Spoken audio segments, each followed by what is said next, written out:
সালাম আলাইকুম। আহ আশা করি সবাই ভালো আছেন।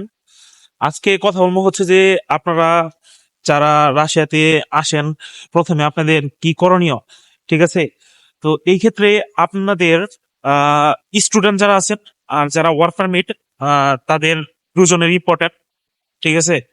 আহ যেমন ব্যাংক অ্যাকাউন্ট রাশিয়াতে প্রথমে স্টুডেন্ট নিয়ে বলি। যারা স্টুডেন্টরা প্রথমে রাশিয়াতে আসবেন, আপনারা এয়ারপোর্টেই একটা সিম কিনে ফেলবেন, ঠিক আছে? তো এয়ারপোর্টে একটা সিম কিনবেন। সিম রাশিয়াতে অনেকগুলাই সিম আছে, তো এর মধ্যে আমি যেটা ইউজ করি সেটা হচ্ছে ইওটা, ঠিক আছে? ইওটা সিমটা আমার কাছে মোটামুটি ভালো লাগছে, সার্ভিস ভালো, ঠিক আছে? তো এটা নিতে পারেন। একটা সিম কিনে নিলেন এয়ারপোর্ট থেকে আপনার পাসপোর্ট দিয়া। তারপর হচ্ছে যে আপনার যে গন্তব্যস্থান সেখানে চলে যাবেন। আপনি যদি স্টুডেন্ট হন তাহলে তো ডরমেটরিতে চলে আসবেন। আসার পর সেই দিনই কোনো বড় ভাইয়ের মাধ্যমে আহ, একটা অ্যাকাউন্ট খুলে ব্যাংক অ্যাকাউন্ট, সেটা হচ্ছে টিংকফ। টিংকফ হচ্ছে লাইক বাংলাদেশে বিকাশের মতো, ঠিক আছে? কোনো আপনার চার্জ নিবে না। আহ, আর মানে লেনদেন যে করবেন এই ক্ষেত্রে কোনো চার্জ কাটবে না, ঠিক আছে? একদম সব ফ্রি। ওয়ান কাইন্ড বলতে গেলে বিকাশ নগদের মতো। আর এটা খুবই সিকিউর। আর এটা আপনাদের একটা কার্ড দিব। ওই কার্ডটা আর কি পাস ভাড়া যেটা বলেন বা কেনাকাটা, ওই ক্ষেত্রে ইউজ করতে পারেন, ঠিক আছে? আর আর আর হার্ট যে ব্যাংক অ্যাকাউন্ট আছে একটা, যেটা বাংলাদেশে আপনার ঢাকা ব্যাংক বলেন, প্রাক ব্যাংক, স্ট্যান্ডার্ড চার্টার্ড ব্যাংক, ওই ক্যাটাগরি ব্যাংকের অ্যাকাউন্ট বলতে গেলে সেটা হচ্ছে যে এসবিআর নামে একটা ব্যাংক আছে। ওই ব্যাংকে সবাই মূলত অ্যাকাউন্ট খুলে, ঠিক আছে? ওটিতে আমরা সবাই অ্যাকাউন্ট খুলছি। এটা মোটামুটি রাশিয়াতে সিকিউর, এসবিআর ব্যাংকটা। দেন কথা বলি আপনাদের, এই দুইটা ব্যাংক অ্যাকাউন্ট খুললেই যথেষ্ট, কারণ এসবিআর ব্যাংকে আপনার টাকা, অনেক টাকা রাখতে পারবেন। আর যেটা টিংকফ আছে, টিংকফে আপনারা মানে প্রাথমিক যে লেনদেন আছে ওইগুলো করতে পারবেন। আর টিংকফটা খুলবেন কিভাবে? কোনো বড় ভাই যদি থাকে তাদেরকে বলবেন যে ভাই আমার টিংকফটা খুলে দেন। ওই বিকাশ অ্যাপের মতো টিংকফ অ্যাপ আছে, অ্যাপটা ইনস্টল করবো। করার পর আপনার পাসপোর্টের যে ইনফরমেশন আছে আপনার বিষয়ে, সেগুলা সব দিয়া টিংকফ অ্যাকাউন্ট খোলা যায়। তো খোলার পর আপনার 4 দিন বা 5 দিন পর আপনার ওই ব্যাংক থেকে লোক আসবে, আইসা আপনার কার্ড দেওয়া যাবে। আর আপনার অ্যাপের ভিতরে সবকিছু উনি সেটিং করে দেওয়া যাবে, ঠিক আছে?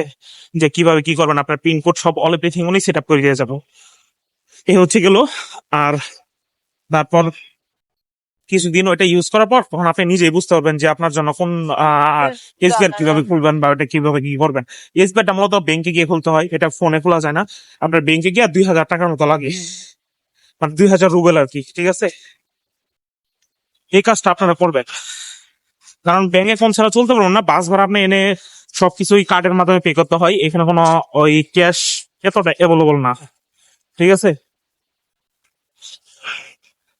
তারপর আরেকটা বিষয় হচ্ছে যে আপনার আহ স্টুডেন্ট যারা আছেন তারা রাশিয়াতে ঢোকার পরেই 2-3 দিনের ভিতর কাজে ঢুকে পড়বেন, লেট করবেন না, ঠিক আছে? অনেকেই বলবে যে আসছো ঘুরো, রাস্তাঘাট চেনো, জানো, এটা দরকার নাই ভাই, ঠিক আছে? আপনার কাজে গেলে ওটা সব চিনে ফেলবেন, কিভাবে যাইতে হয় সবকিছু চিনে ফেলবেন। এমনি যায় যে ঘুরে ঘুরে চিনতে হবে না, ঠিক আছে?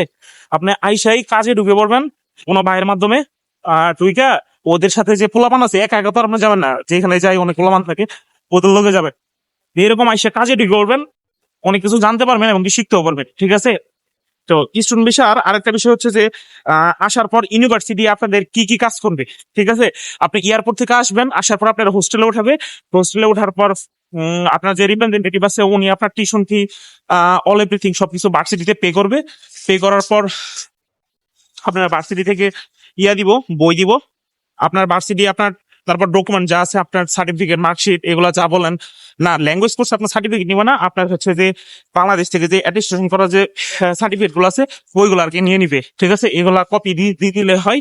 তারপর আপনার ভার্সিটি আপনার রেজিস্ট্রেশন করে দিবে, আপনার মেডিকেল করাবে।